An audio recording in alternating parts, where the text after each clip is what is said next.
आज कई दिनों से यूजीसी पर एक विवाद हो रहा है और यूजीसी का विवाद यहां से शुरू होता है कि सरकार पढ़ने वाले बच्चों के बीच में जो सवर्ण बच्चों के द्वारा कभी कोई घटना घट जाती है उसको लेकर के दलित और ओबीसी बच्चों के संरक्षण के लिए एक कानून लेकर के आई है, जिसके कारण बड़ी भ्रामक स्थिति हो गई है और आज देश में बड़े पैमाने पर विरोध हो रहा है। ये मेरे सामने कुछ बच्चे हैं, इसमें हमारे भी बच्चे हैं और दलित समाज और पिछड़े समाज, लगभग हर समाज के बच्चे हैं। ये रोज साथ में खेलते हैं। कितने दिन से तुम लोग साथ में खेल रहे हो? 5 साल से ये बच्चे डेली शाम को आते हैं और खेलते हैं। फिर इनको कोई नाश्ता पानी? हाँ, जैसे लड्डू, मिठाई, चाय, आम, मटर, सीजनल। यानी जो घर पर रहता है वो ये लोग साथ में बैठ करके ये नाश्ता करते हैं। ये कोई कानून के तहत नहीं कर रहे हैं, ये कानून के बंदिश से नहीं खेल रहे हैं। ये हमारी सनातन की परंपरा रही है, हमारे नस नस में है। पंडित दीनदयाल जी ने कहा था कि जो नीचे हैं उनको ऊपर लाना है और यही हमारी सनातन परंपरा है, यही हमारी सवर्ण परंपरा है कि जो नीचे हैं उनके साथ भेदभाव न करना, ऊपर लेकर के आना। इसका मिसाल ये किसी कानून के तहत नहीं हो रहा है। और आज मैं सरकार से कहना चाह रहा हूं कि समाज कैसे चलता है, ये ऑफिस में बैठ करके समाज को नहीं चलाया जा सकता है। समाज को चलाना है तो गांव आइए और गांव में देखिए कि बिना भेदभाव के, बिना किसी जातीय रंग के एक साथ बच्चे खेलते हैं। कोई बच्चा किसी की जात नहीं पूछता है।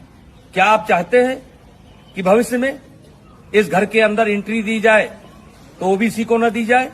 क्या आप चाहते हैं इस घर में एंट्री दी जाए तो दलित को न दी जाए? क्या आप चाहते हैं ऐसा आप माहौल खड़ा कर रहे हैं? तो आपसे हाथ जोड़ करके विनती है, इस मामले को वापस लीजिए। और मैं अपील करना चाहता हूं, सवर्ण समाज से अपील करना चाहता हूं कि इसमें संपर्क करिए ओबीसी के लोगों से। ओबीसी समाज के जो समझदार लोग हैं उनसे संपर्क करने की जरूरत है। जो दलित समाज के समझदार बच्चे हैं उनसे संपर्क करने की जरूरत है और उनसे इसका विरोध कराना है, क्योंकि गांव में हम एक साथ रहते हैं। गांव में कोई शादी होता है, ब्याह होता है, हर आदमी का कोई ना कोई हक है, कोई ना कोई नेग है, हर तरीके से भागीदारी होती है। अभी मैंने सनातन कथा कराया, 1 जनवरी से लेकर के 8 जनवरी तक मैंने सनातन कथा कराया और जिसमें सदगुरु रितेश्वर महाराज जी ने कथा कहा। मैंने 52 जाति समाज के जो धर्म गुरु थे उनसे उद्घाटन कराया, उनसे एक एक वृक्ष लिया और मैं सनातन वाटिका बनाने जा रहा हूं। आपने तो कानून बना करके हमारे उस मिशन को स्वाहा कर दिया। आकर के आइए हम आपको दिखाते हैं कि कौन सा समाज ऐसा है जिसने उस कथा में भागीदारी नहीं की है और सहयोग नहीं किया है। तो ये कोई नई परंपरा नहीं है, ये हमारी सनातन परंपरा है, ये हमारी परंपरा रही है। इसमें कानून की कोई जरूरत नहीं है। हां, कोई बच्चा गलती करता है जो क्षमा करने योग्य नहीं है तो उसको आप सजा दीजिए। यदा कदा घटनाएं घट जाती हैं, सजा दीजिए, उसमें कोई विरोध नहीं है। लेकिन ये जो कानून है ये समाज में टकराव पैदा करेगा और इसीलिए आज कई दिन से मेरे ऊपर दबाव पड़ रहा था, बोलो बोलो बोलो। हमने कहा हम गांव में जाकर के बोलेंगे। ये बच्चों को मैंने जानबूझ करके इकट्ठा नहीं किया है, इसमें हर जात समाज के बच्चे हैं और एक रोज की बात नहीं, रोज खेलते हैं। और ऐसा केवल यही नहीं है, हर गांव में है। हर गांव में कोई क्रिकेट खेल रहा है, कोई कबड्डी खेल रहा है, कोई खो खो खेल रहा है, एक साथ पढ़ते हैं। वैसे भी इसके पहले आपने कानून बनाए, दलितों के ऊपर अत्याचार ना हो इसके लिए कानून बनाए। क्या दलितों के ऊपर अत्याचार रुक गया? महिलाओं के साथ अत्याचार ना हो उसके लिए कानून बनाए आप, क्या वो रुक गया? दहेज के नाम पर कानून बनाए आप, क्या वो रुक गया? रुका नहीं, दुरुपयोग ज्यादा होता है। जहां ऐसे कानूनों की समीक्षा की बात होनी चाहिए, अब पता नहीं किस मंशा से अधिकारी बैठ करके ऑफिसों में निर्णय ले लेते हैं। अब वो चाहते हैं कि ये बच्चे अगर दोस्ती करें तो जात देख करके करें, वर्ग देख करके करें। तो मैं इस कानून के पूर्णतः विरोध में हूं। अगर जरूरत पड़ेगी तो आंदोलन होगा, लेकिन आंदोलन में केवल क्षत्रिय नहीं होंगे, सनातन धर्म के मानने वाले सब होंगे, दलित भी होंगे, पिछड़े भी होंगे। ऐसे कानून की जरूरत नहीं है जो कानून हमको बांटता हो। ऐसे कानून की जरूरत नहीं है। तो कृपया हाथ जोड़ करके विनती है, मैं बहुत छोटा आदमी हूं, मैं जानता हूं कि इसका असर पता नहीं आप पर पड़े कि न पड़े, लेकिन ये गांव ऐसे नहीं चलता है। अगर इस लोकतंत्र को जिंदा रहना है तो गांव में क्या हो रहा है इसको देखना पड़ेगा। ऑफिस में बैठ करके आप गांव को नहीं देख सकते। तो कृपया यह बंद करिए। सवर्णों के बीच में झगड़ा होता है, ब्राह्मणों ठाकुरों के बीच में भी झगड़ा होता है, दलितों के बीच में झगड़ा होता है। कहां तक आप कानून बनाएंगे? तो भाईचारा स्थापित करिए। और ये जो कानून है ये समाज को फाड़ फाड़ कर देगा, और इससे आने वाले समय में देश का बहुत नुकसान होगा, राष्ट्र का बहुत नुकसान होगा, समाज बढ़ जाएगा।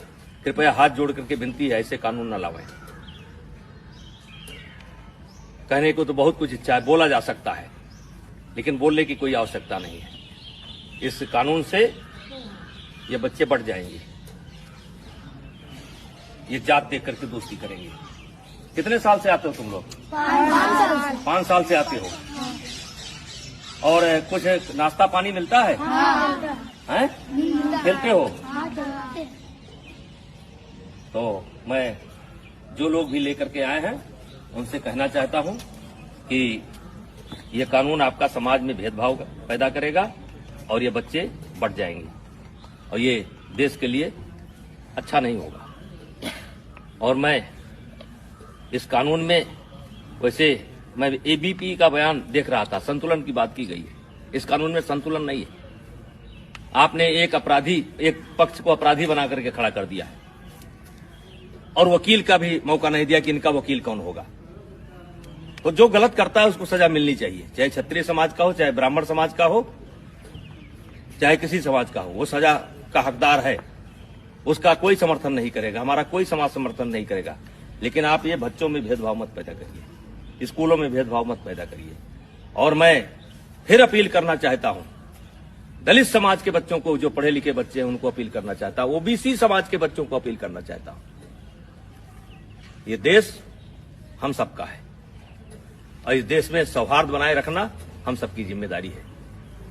तो कृपया ऐसे कानून का समर्थन न करें। धन्यवाद। चलो ठीक है।